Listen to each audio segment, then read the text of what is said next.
Want to know the real face of Deepika Bharadwaj? Here's our analysis, a totally personal one. Okay, let's get started.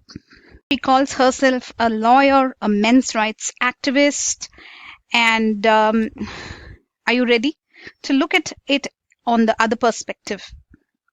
So she says that red flags in a marriage are a woman who does not respect men's parents and accept them as her own family. She speaks of gender equality, however, it is not for the woman. Okay, and she feeds men, especially the rich men, and his precious parents with victimhood ideas rather than trying to save the marriage, to listen to the woman and give her what she wants, give her the equality that she deserves. So who is she actually? She is a rich men's lawyer. She is a rich man's lawyer. She's a marriage breaker. She's a promoter of female feticide. How? Well, so men are victims. Importantly, she never covers the other side of the story. So that is where it falls short. She never explains how the man never spent even half the cost of the marriage. He never shares his own marriage cost. He goes, eats in his own marriage, right? Just enjoying seeing the girl's father spend on the marital expenses, right? She never explains to a man to, make a separate house. Don't make the woman a nurse, a maid for your parents. No, she isn't that. She never guides the man to save his marriage. Now let's talk about the specific case that she has recently commented on, the Shikhar Dhawan case, the lies that she has propagated into this world on the Shikhar Dhawan case. Let me just summarize here. So she always makes fun of the age of the man. The man being younger is a sly remark for her in most cases. Please watch all her videos. She says the wife of 12 years is an extortionist even after giving birth to that man's son. She says that Shikhar Dhawan did not, had to spend on two daughters, Ayesha's daughters. She uses the word Ayesha's daughters from the previous marriage. However, she hides facts from you that Shikhar Dhawan had adopted these two daughters, and hence it was Shikhar Dhawan and Ayesha's daughters. But the terminology she uses is Ayesha's daughter.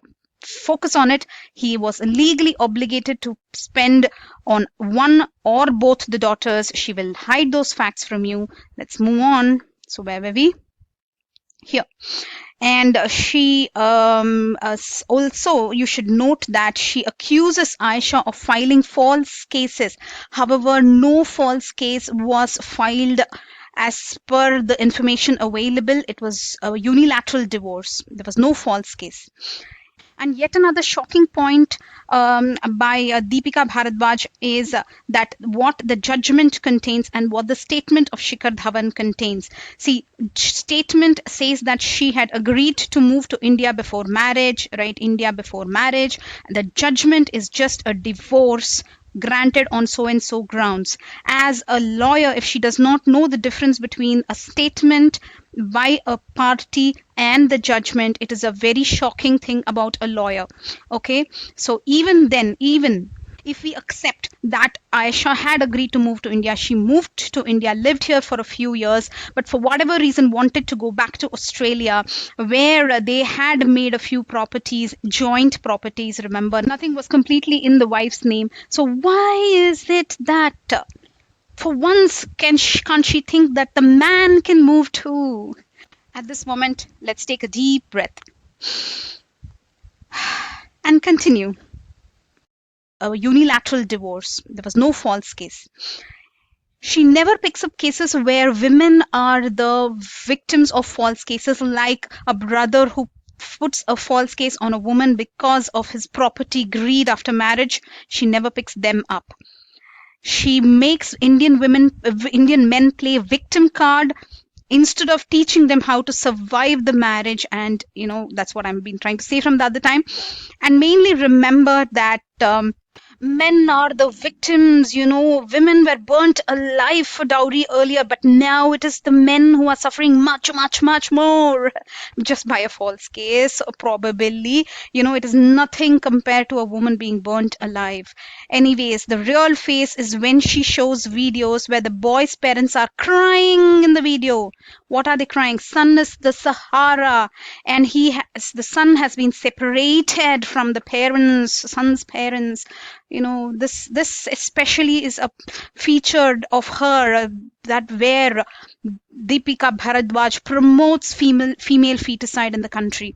She herself does not wear a bindi, but says that an immoral wife, or she propagates the comments of in-laws who say that a woman not wearing a Mangal Sutra was immoral and not serving them. Son is Sahara.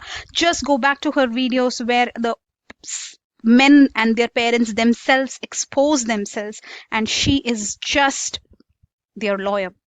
Dear men, this is the last slide for you. She gets paid by men, remember, and men are supposed to be the earning one. So remember on which side she is. Save your marriage, dear men.